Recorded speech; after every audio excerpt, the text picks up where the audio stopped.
say, I'm not safe, then the ventral vagus go offline, and then the nervous system turn to the sympathetic nervous system to try to ensure our survival. So let me talk a little bit about the sympathetic nervous system. While the ventral system try to go back to safety through connection, the sympathetic nervous system is safety through mobilization. Let me get the energy going. Let me go towards the fight or flight response. And when you look at evolutionarily speaking, the sympathetic nervous system come online about 400 million years ago. So it's a more ancient system compared to the ventral vagus system.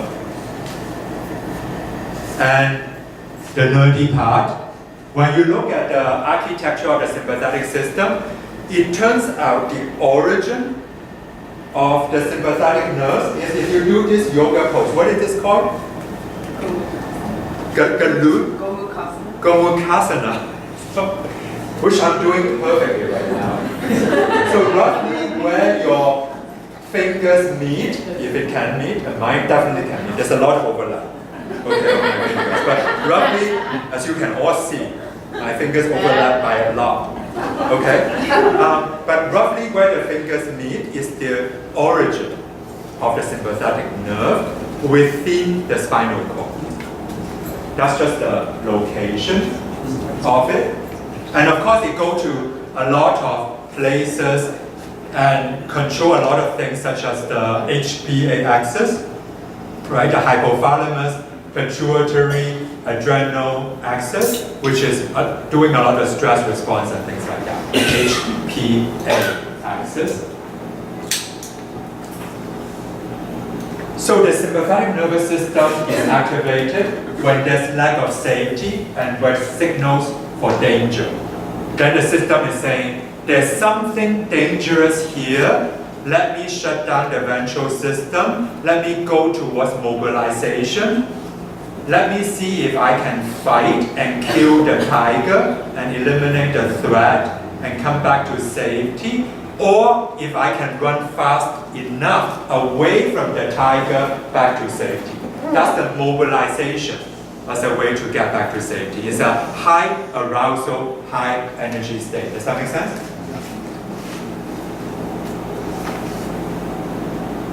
And interestingly, when we are in the sympathetic zone, our middle ear muscle changes its tension and no longer attuned to the human frequency range.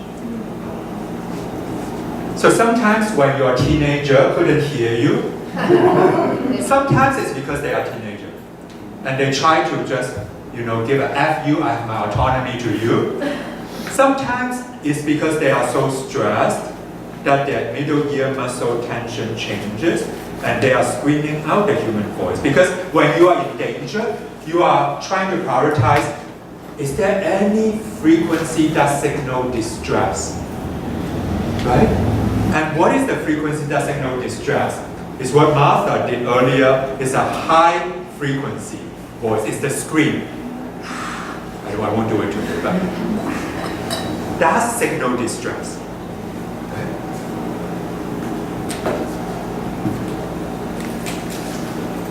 So this is the equivalent of, it is a wonderful metaphor in a book that's called, there's a book that just came out a few months ago, wonderful book. I get quite a bit of useful information metaphor from that book. It's called Polyvagal Theory in Therapy.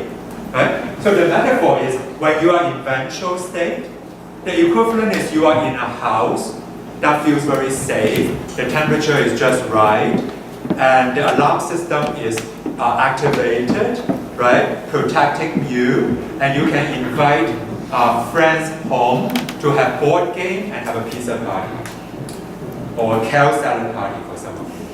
Right? No judgment at all. Okay? So that's the ventral state. You can enjoy, you can connect. The sympathetic state is the equivalent of, in this same house, the alarm is blaring 24/7. You are constantly vigilant, scanning, what is going on, what is the danger, what is happening, right? The sympathetic is the alarm blaring all the time, the alarm system. Danger, danger, danger, danger. So you get to the hyperarousal zone, right? You are overactivated all the time. By the way, can you all think of DSM diagnosis that fit the sympathetic dominant state? What will be some DSM diagnosis? PTSD can be both, right? Because there's a dissociative subtype, but certainly there's the flashback and all that. Well, isn't it just a general anxiety state as well? Anything anxiety, okay? High level of arousal. What about insomnia? You are vigilant all the time, the alarm blaring all the time. Why would you sleep when there's a tiger nearby about to attack you? What about ADHD-like symptom, where your mind couldn't stay in one spot? Because it's actually quite stupid if there's a lot of tiger around that you just focus your mind in one spot. Because danger can come from everywhere.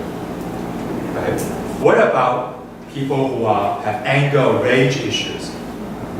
Right? Or irritability, impatience,